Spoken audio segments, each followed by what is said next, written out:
gotta tell you, I am so psyched that we got him to do this show. He's a good friend of mine, and he's been a good friend of mine for years. He's hilarious. You can hear him 5 days a week on The Howard Stern Show. Show him some love. Artie Lange, give a nice round of applause.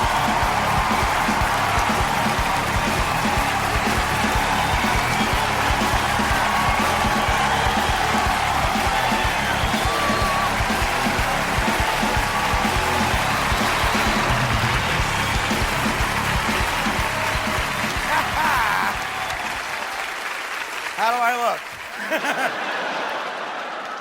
When did comedians get good looking? This fucking group is awful.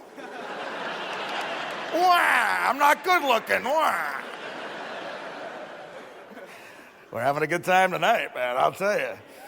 Life's all about timing, man. It's all about time, and I've had shitty timing my entire fucking life. Do you realize if I was in Las Vegas a year ago and I had a crystal ball, do you fucking realize the odds I could have gotten if I was willing to bet that I would outlive Heath Ledger?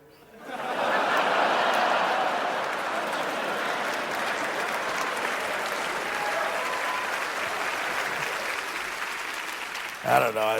This is for the young kids out there. I have done a shitload of drugs in my life. I really have. But I'll tell you what, I did them wrong. I got a weird effect. I'm the only guy who ever got fat on cocaine.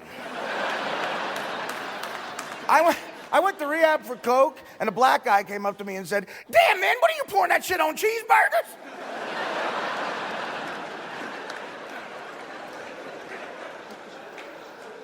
You the fattest cokehead I ever seen. Because that's the way black guys talk in rehab. They don't sound like Baraka. The other thing about coke is, here's some advice. Only do coke if you're good looking. It sucks doing cocaine when you're ugly. Because every time you do a line, you got to see your fucking face in the mirror.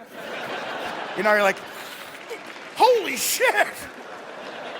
There's the whole reason I'm getting high in the first place. Crystal meth's a good drug if you need to walk to St. Louis one weekend.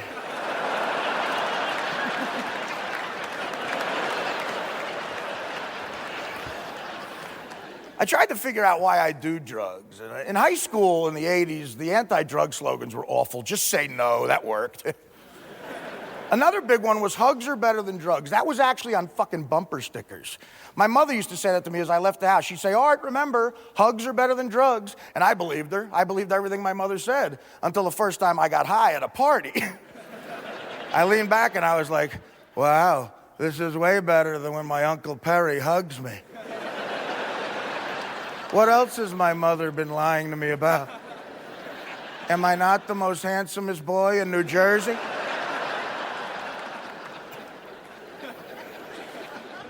Hugs are great, but better than drugs? Come on.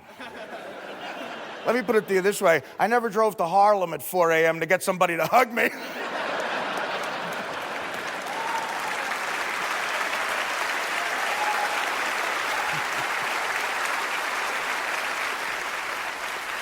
Hey, Carlos, here's $20. Just put your arms around me, man.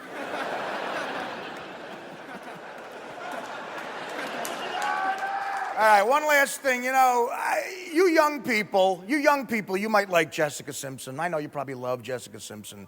Well, whatever, listen. Young people, they like Jessica Simpson, fine. But I'll tell you, you're a fruity generation. You really are. But Jessica Simpson may be your hero.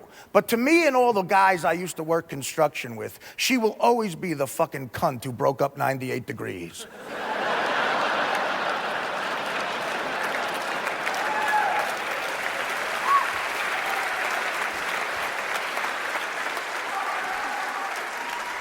Yeah, you remember 98 Degrees, first couple albums before they sold out them in commercial?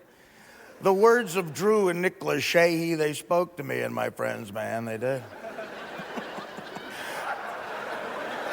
What a fruity generation. Could you imagine if your 15-year-old son came up to you and said he liked the group 98 Degrees? Would you ever stop punching him in the face?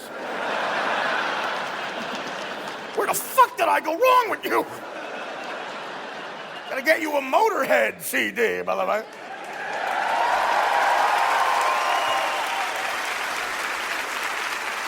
Guys, I want to thank HBO. I want to thank the great Jimmy Norton for giving me this opportunity. My name's Artie Lange. Take care.